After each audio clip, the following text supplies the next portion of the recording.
দেশীয় রাজনীতিতে নতুন এক উত্তেজনা তৈরি হয়েছে বলে মন্তব্য করেছেন ডাক, টেলিযোগাযোগ ও তথ্য প্রযুক্তি এবং তথ্য সম্প্রচার উপদেষ্টা মোহাম্মদ নাহিদ ইসলাম। তিনি বলেন, গণ অভ্যুত্থানের পর নতুন রাজনৈতিক দল গঠিত হবে এমন প্রত্যাশা জনগণের মধ্যে তৈরি হয়েছে। যদি ওই দল সফল হয় তবে বর্তমান রাজনৈতিক দলগুলো একটি বড় চ্যালেঞ্জের মুখে পড়বে।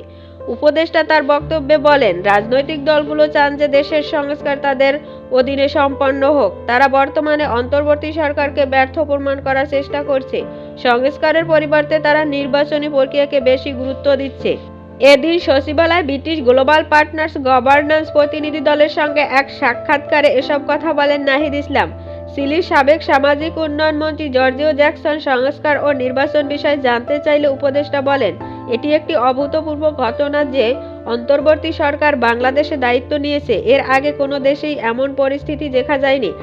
আমরা চেষ্টা করছি এমন পরিস্থিতিতে কাজ করতে। বৈঠকে ব্রিটিশ পার্লামেন্টের সাবেক সদস্য লর্ড জেরিমাই পুরভিস অন্তর্বর্তী সরকারের চ্যালেঞ্জ সম্পর্কে জানতে চাইলে উপদেষ্টা বলেন, আমাদের মূল চ্যালেঞ্জ হচ্ছে আইনশৃঙ্খলা পরিস্থিতি, অর্থনৈতিক সমস্যা এবং রাজনৈতিক দলগুলোর সঙ্গে সমঝোতা ভিত্তিক সংস্কার কার্যক্রম এগিয়ে নেওয়া। তিনি আরও বলেন, বিশ্বব্যাপী যোগাযোগ স্থাপন করা এবং অভ্যুত্থান পরবর্তী গণতান্ত্রিক প্রক্রিয়া এবং গণহত্যার বিচার বিষয়ে আন্তর্জাতিক সহায়তা পাওয়া আমাদের জন্য অত্যন্ত গুরুত্বপূর্ণ। নাহিদ ইসলাম আন্তর্জাতিক অপপ্রচারের বিষয়ে মন্তব্য করেন। তিনি বলেন, গণ অভ্যুত্থান কীভাবে ঘটল তা অনেকেই সঠিকভাবে ব্যাখ্যা করতে পারছেন না। এমনকি দেশের ভেতরে এবং বাইরে নানা ষড়যন্ত্র চলছে এবং সংখ্যালঘু নির্যাতন নিয়ে অপপ্রচার চালানো হচ্ছে।